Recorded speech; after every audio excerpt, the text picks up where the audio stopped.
Hi friends, ఎలా ఉన్నారు? చిన్నప్పుడు మనందరం చాలా కామన్గా ఫేస్ చేసిన ప్రశ్న, పెద్దయ్యాక నువ్వేమవుతావు అని. ఈ క్వశ్చన్కి చిన్నప్పుడు నేను ఇంజనీర్ అవుతా, నేను డాక్టర్ అవుతా, నేను సచిన్ అవుతా, నేను చిరంజీవి అవుతా అని చాలా ఈజీగా ఆన్సర్ చెప్పేసేవాళ్ళం. కానీ ఇప్పుడు ఆ ఆన్సర్స్ని నిజం చేయాల్సిన ఏజ్కి వచ్చాక, ఒక మోస్తరు లైఫ్ చూశాక, చిన్నప్పుడు చెప్పిన ఆన్సర్స్ని నిజం చేసావా అని మనల్ని అడిగితే మనలో చాలామంది దగ్గర ఆన్సర్ ఉండదు. మనం పెద్ద అయితే అయ్యాం, కానీ పెద్ద అయ్యాక అవ్వాలి అనుకున్నది అవ్వలేకపోవచ్చు. ఇక్కడ మనం ఫోకస్ చేయాల్సింది చిన్నప్పుడు చెప్పిన ఆన్సర్స్ మీద కాదు, పెద్ద అయ్యాక కూడా మారని క్వశ్చన్స్ మీద. కాన్ఫిడెన్సో ఇన్నోసెన్సో చిన్నప్పుడు అట్లీస్ట్ ఆన్సర్ అయినా చెప్పాం, పెద్ద అయ్యాక మినిమం ఆ క్వశ్చన్ ఫేస్ చేయడానికి కూడా భయపడుతున్నాం. ఇంకా స్ట్రైట్ ఫార్వర్డ్గా చెప్పాలి అంటే మనం పెద్ద అవ్వడానికి భయపడుతున్నాం. ఏజ్ పెరిగే కొద్దీ లోకం గురించి ఎక్కువ తెలుసుకోవడం వల్ల ఇన్నోసెన్స్ పోయింది, తెలుసుకున్న వాటిలో పనికొచ్చేవి లేకపోవడం వల్ల కాన్ఫిడెన్స్ పోయింది. ఇంకా మిగిలినవి టైంతో పాటు పెరిగిన ఏజ్తో పాటు పెరిగిన ఎక్స్పెక్టేషన్స్తో పాటు పెరిగిన భయం. 30స్లోకి ఎంటర్ అవుతున్న వాళ్ళకి నిద్ర పోనివ్వకుండా చేస్తున్న నైట్ మేర్ ఇదే. నిజంగానే 30స్లోకి ఎంటర్ అవడం అంత టెరిఫైయింగ్గా ఉంటుందా? అసలు 30స్లోకి ఎంటర్ అయ్యే వాళ్ళకి ముఖ్యంగా ఉండే భయాలేంటి? వాటిని ఓవర్కమ్ చేయడానికి మనం ఏం చేయాలి? అలాగే ధైర్యంగా 30స్లోకి ఎంటర్ అవ్వడానికి మన మైండ్ సెట్ని ఎలా రెడీ చేసుకోవాలి అన్నది ఈ వీడియోలో మనం తెలుసుకుందాం. అండ్ చాలా వరకు ఇందులో మాట్లాడే ఏ విషయాలు కూడా బయట ఎవ్వరూ మాట్లాడరు, కానీ ఈ వీడియోలో మనం మనసు విప్పి మాట్లాడదాం. సో చివరిదాకా మిస్ అవ్వకుండా చూడండి.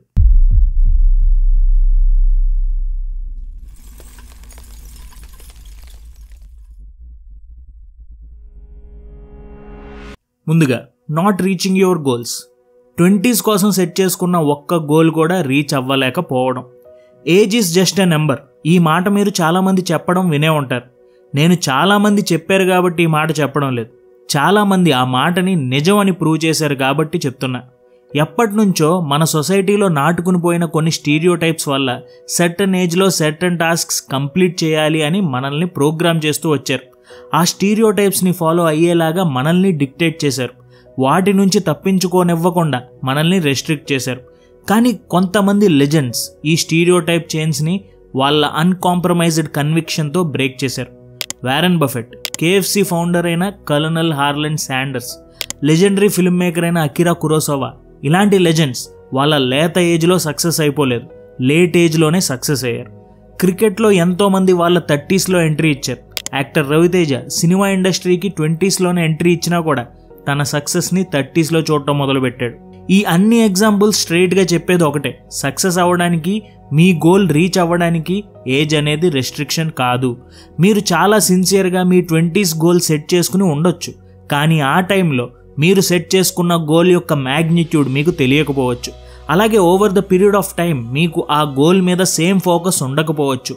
అంత మాత్రాన మీరు మీ గోల్ని రీచ్ అవ్వలేకపోవడంతో లైఫ్లో వెనకబడిపోయానని అనుకోవాల్సిన అవసరమే లేదు. ఎందుకంటే మీరు మీ గోల్ని రీచ్ అవ్వడానికి ట్రై చేసే ప్రాసెస్లో మీ ఆలోచన అంతా చివరి డెస్టినేషన్ గురించి మాత్రమే అయితే డెఫినెట్గా వెనకబడిన ఫీలింగే వస్తుంది. అదే మీ ఫోకస్ని గోల్ రీచ్ అవ్వడం కోసం చేసే జర్నీ మీద ఉంచితే మీరు మీ లైఫ్లో ఎంత ముందుకు వెళ్తున్నారో, అలాగే గోల్ రీచ్ అవ్వడానికి ఎంత దగ్గరలో ఉన్నారో అన్నది మీకు అర్థమవుతుంది. చాలామంది 30s తర్వాత యూట్యూబ్లో ఛానల్ స్టార్ట్ చేసి సక్సెస్ అయిన వాళ్ళు కూడా ఉన్నారు. అలాంటి ఒక ఎగ్జాంపుల్ అంకుర్ వారీకు. ఆయనకి 29 ఏళ్ళు వచ్చేదాకా కూడా జాబ్ లేదు, తనకంటూ దాచుకున్న డబ్బు లేదు, అండ్ కొత్తగా పెళ్ళైంది, ఏం చేయాలో అర్థం కాని సిచ్యువేషన్. కానీ ఇప్పుడు కొన్ని కంపెనీస్కి ఫౌండర్, అలాగే best selling books author, and జనాలకి ఫైనాన్షియల్ ఇండిపెండెన్స్ కోసం ఎన్నో మంచి వీడియోస్ని ఇప్పటికీ చేస్తున్నారు. అండ్ ఆయన రాసిన ఒక పుస్తకం గెట్ ఎపిక్ షిట్ డన్ రీసెంట్గా మార్కెట్లోకి రిలీజ్ అయింది అండ్ చాలా సక్సెస్ఫుల్ అయింది.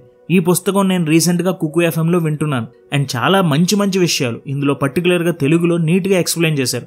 అంతేకాదు ఈ పుస్తకానికి ముందు డూ ఎపిక్ షిట్ అనే పుస్తకం కూడా కుకు ఎఫ్ఎంలో ఉంది. అండ్ ఇంకొక విషయం ఏంటంటే మన తెలుగు గీక్స్ వ్యూవర్స్ కోసం 7 డే ఫ్రీ ట్రయల్ కుకు ఎఫ్ఎంలో జరుగుతుంది. సో తప్పకుండా ట్రై చేయండి. ఒకవేళ బుక్ మొత్తం వినే టైం లేకపోతే కొత్తగా కుకు ఎఫ్ఎం బైట్స్ అని కుకు ఎఫ్ఎంలో కొత్తగా ట్రై చేస్తున్నారు. దీంట్లో మీరు ఒక పుస్తకాన్ని ఫాస్ట్గా వినవచ్చు. సో చెక్ చేయండి. కుకు ఎఫ్ఎంలో 1000+ ఆడియో బుక్స్ ఉన్నాయి. సో తప్పకుండా మీ మనసుకు నచ్చింది వినండి. లింక్ డిస్క్రిప్షన్లో అండ్ పిన్డ్ కామెంట్లో ఉంది. Next, not respecting time and money. ఇప్పటికి కూడా టైమ్ అండ్ మనీకి వాల్యూ ఇవ్వడం అలవాటు అవ్వకపోవడం. As a matter of fact టైంని మనీని సెపరేట్ చేసి చూడాల్సిన అవసరం లేదు. Time is money. సో డెఫినెట్గా వాటికి ఇవ్వాల్సిన రెస్పెక్ట్ అండ్ వాల్యూ ఇచ్చి తీరాల్సిందే.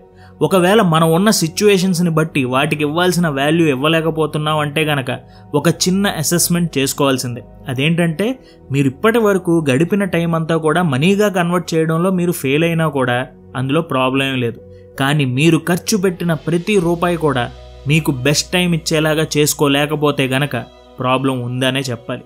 ఒక్కసారి ఇలా ఆలోచించి మీకు మీరు హానెస్ట్గా ఆన్సర్ చెప్పుకోండి. ఇక్కడ మనం క్లియర్గా అర్థం చేసుకోవాల్సింది ఏంటంటే ఖర్చు చేసిన డబ్బు మళ్ళీ సంపాదించుకోవచ్చు, కానీ ఖర్చు చేసిన సమయాన్ని తిరిగి సంపాదించలేం. అందుకే మనీ కేర్ఫుల్గా సంపాదించాలి, టైం జాయ్ఫుల్గా ఖర్చు పెట్టాలి. Next, carrying the failures. 20sలోని ఫెయిల్యూర్స్ అన్నిటినీ ఒక బ్యాగేజ్ లాగా మోసుకు వెళ్ళడం. నేను రీసెంట్గా యూట్యూబ్లో ఒక ఇంట్రెస్టింగ్ ఎక్స్పెరిమెంట్ చూశాను. అందులో ఒక మనిషి వాటర్తో నిండుగా ఉన్న గ్లాస్ని హ్యాండ్తో స్ట్రైట్గా ఉంచి పట్టుకున్నాడు. అదేమి యావరేజ్ పర్సన్ మోయలేనంత బరువు కాదు. కానీ కొంత సమయం అయిన తర్వాత over a period of time ఆ మనిషికి గ్లాసు బరువు 10 పెరిగినట్టు అనిపించింది. దానికి రీజన్ వాటర్ వెయిట్ కానీ గ్లాస్ వెయిట్ కానీ పెరగడం కాదు, ఆ మనిషి ఆ గ్లాస్ని హోల్డ్ చేసిన టైం పెరగడం. ఈ ఎక్స్పెరిమెంట్ మనకు ఒక మంచి లెసన్ చెప్తుంది. మనం ఎంత బరువు మోస్తున్నాం అన్నది మాత్రమే కాదు, ఎంత టైం మోస్తున్నాం అన్నది కూడా చాలా ముఖ్యం. అలాగే 20sలో ఫెయిల్యూర్స్ని ఒక బ్యాగేజ్ లాగా మోస్తూ ఉండడం కరెక్ట్ కాదు. ఓకే, ఫెయిల్ అయ్యారు, డిసప్పాయింట్ అయ్యారు, నిజమే. కానీ ఎందుకు ఫెయిల్ అయ్యారో తెలుసుకోండి, ఎక్కడ రాంగ్ స్టెప్ వేశారో అనాలిసిస్ చేసుకోండి, రెస్పాన్సిబిలిటీ తీసుకోండి, మూవ్ ఆన్ అవ్వండి, నెక్స్ట్ స్టెప్ గురించి ఆలోచించండి. అలా కాకుండా ఫెయిల్యూర్ గురించి మాత్రమే ఆలోచిస్తూ ఉండిపోతే అక్కడే ఆగిపోతారు. మీరు అనుకోవచ్చు, చిన్న ఆలోచన కదా, అలా మైండ్లో ఉంటే ఏమైపోతుంది అని. ఆలోచన చిన్నదే, కానీ మీరు కాన్స్టెంట్గా ఆ ఆలోచన మీద మీ ఫోకస్ని ఫీడ్ చేస్తూ అలాగే ఉంటే అది మీరు మోయలేనంత బరువుగా మారిపోతుంది. అప్పుడు మీకు లైఫ్లో స్టక్ అయిపోయా అన్న ఫీలింగ్ పెరుగుతుంది. అక్కర్లేని బరువు మోస్తూ అవసరమైన చోటికి వెళ్ళకపోవడం అసలు కరెక్టే కాదు. Next, not having enough confidence. 20sలో మనకుండే కాన్ఫిడెన్స్ లెవెల్స్ సేమ్ అలానే మెయింటైన్ అవ్వవు. Empty vessels makes more noise. ఇదే లైన్కి వేమన గారు తెలుగులో ఇంకా అద్భుతంగా చెప్పారు, కంచు మోగినట్టు కనకంబు మోగునా అని. ఈ మాటలోని ఎగ్జాక్ట్ మీనింగ్ మీకు ఆల్రెడీ తెలుసు. 20sలో మనకు ఉండే కాన్ఫిడెన్స్ని నేను ఎందుకు ఇలా డిస్క్రైబ్ చేస్తున్నా అంటే మనకి మన 20sలో ఎక్స్పీరియన్స్ అనేది తక్కువగా ఉండడం వల్ల ఆవేశం ఎక్కువగా ఉంటుంది, ఆలోచనలు తక్కువ ఉంటాయి. అదే 30sకి వచ్చేసరికి ఎక్స్పీరియన్సెస్ ఎక్కువ ఉండడం వల్ల ఆవేశం తక్కువ ఉంటుంది, ఆలోచనలు ఎక్కువ ఉంటాయి. దీని అర్థం మనకి కాన్ఫిడెన్స్ తగ్గడం కాదు, జాగ్రత్త పెరగడం. మనం డెసిషన్స్ని 20sలో కంటే ఎక్కువ కాన్షియస్గా తీసుకోవడం 30sలో జరుగుతుంది. తాబేలు అండ్ కుందేలు కథ ఎగ్జాంపుల్గా తీసుకోండి. కుందేలు రేస్ మధ్యలో రెస్ట్ తీసుకోవడం ఓవర్ కాన్ఫిడెన్స్. అలాగే కుందేలు తనకంటే మైల్స్ అహెడ్ ముందుంది అని తెలిసినా కూడా తాబేలు తన కాన్ఫిడెన్స్ లెవెల్స్ని ఎక్కడా తగ్గించుకోకుండా తన ఓన్ పేస్లో ఇంచ్ బై ఇంచ్ ఫినిష్ లైన్కి రీచ్ అయ్యి విన్ అయ్యింది. కాన్ఫిడెన్స్ గురించి చెప్పడానికి ఎంతకంటే క్లాసిక్ ఎగ్జాంపుల్ ఏముంటుంది?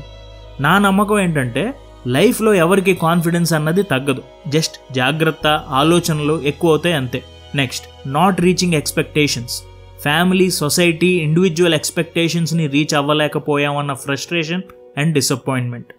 ఫ్యామిలీ అన్న పర్లేదు కానీ సొసైటీ ఎక్స్పెక్టేషన్స్ గురించి అస్సలు కేర్ చేయాల్సిన అవసరమే లేదు. You owe nothing to society. ఒక రెస్పాన్సిబుల్ సిటిజన్గా మన సొసైటీ కోసం చేయగలిగింది మన చుట్టూ ఉన్న వాళ్ళకి న్యూసెన్స్గా ఉండకపోవడం అంతే. ఇంకా మీ ఇండివిజువల్ ఎక్స్పెక్టేషన్స్ అంటారా? మీరు సెట్ చేసుకున్నవేగా, మీరు అడ్జస్ట్ చేసుకోవడం ఎంతసేపు చెప్పండి.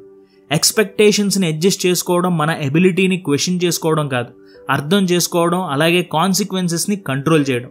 మీరు 30sకి వచ్చినా, 40sకి వచ్చినా, 50sకి వచ్చినా, 60sకి వచ్చినా ఎక్స్పెక్టేషన్స్ రీచ్ అవ్వనంత మాత్రాన ఫ్రస్ట్రేట్ అవ్వాల్సిన పని లేదు, డిసప్పాయింట్మెంట్ చెందాల్సిన పనే లేదు.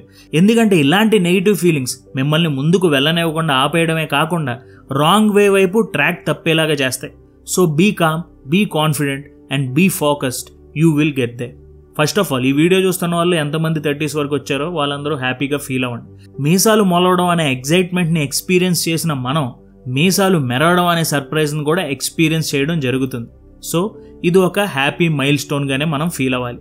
లైఫ్లో మనకి ఎదురయ్యే ప్రతిదీ ఫస్ట్ యాక్సెప్ట్ చేయాలి, ఆ తర్వాత వాటితో ఫైట్ చేయాలా లేకపోతే కాంప్రమైజ్ అవ్వాలా అనేది డిసైడ్ అవ్వాలి.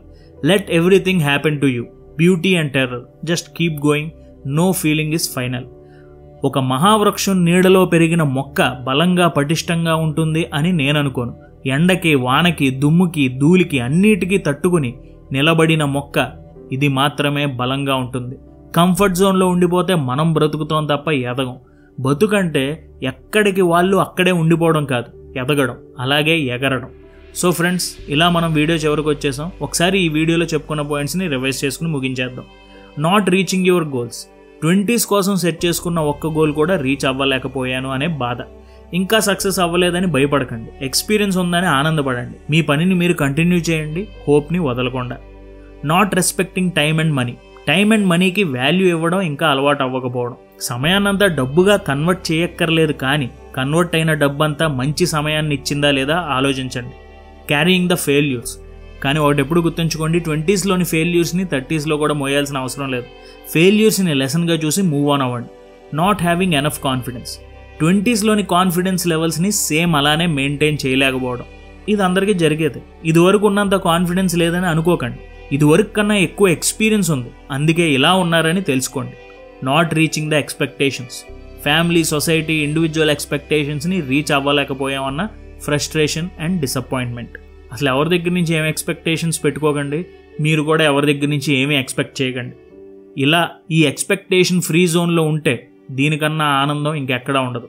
సో ఇప్పుడైనా ట్రై చేయండి. Continue your journey and be happy. So ఈ వీడియో మీకు ఎలా అనిపించింది అనేది నాకు కింద కామెంట్స్లో తెలియజేయండి. Thank you so much for watching our videos. జై హింద్.